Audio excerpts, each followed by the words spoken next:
Machi 15 dunia huwa inaadhimisha siku ya kumlinda mlaji duniani, ambapo kwa hapa Tanzania itafanyika Machi 17. William Mwelio ni mkurugenzi mkuu wa tume ya ushindani hapa nchini.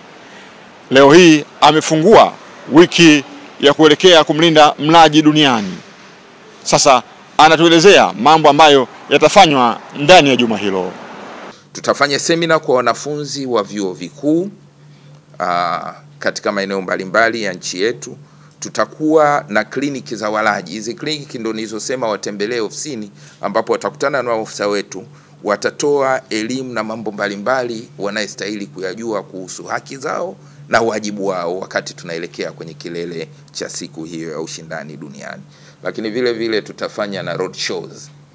Kwa sababu sio wote wataweza kupita. Tutakuwa na yale magari barabarani yanapita, yanapiga nyimbo, yanatoa elimu, kwa sababu kwa hulka yetu pia wa Tanzania vitu kama vile huwa tunavipenda. Kwa hiyo ni mojawapo ya njia sahihi za kufikisha elimu wa hilo. Imelikabidhi jukumu hili kimsingi kwa taasisi yetu ya Tume ya Ushindani. Kwa hiyo kwa mujibu wa sheria yetu tumepewa jukumu hilo la kuhakikisha kwamba haki za mlaji zinalindwa.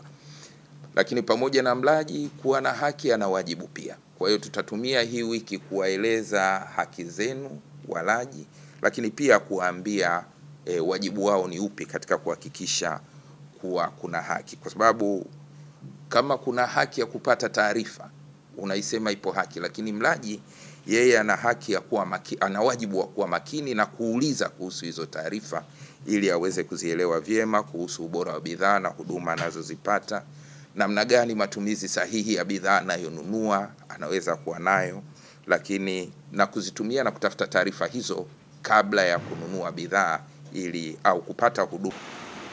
Waziri wa Viwanda na Biashara ndiye amepewa dhamana ya kuwa mgeni rasmi katika siku hiyo ya maadhimisho ya kumlinda mlaji duniani, ambapo kwa hapa nchini itafanyika Machi 17.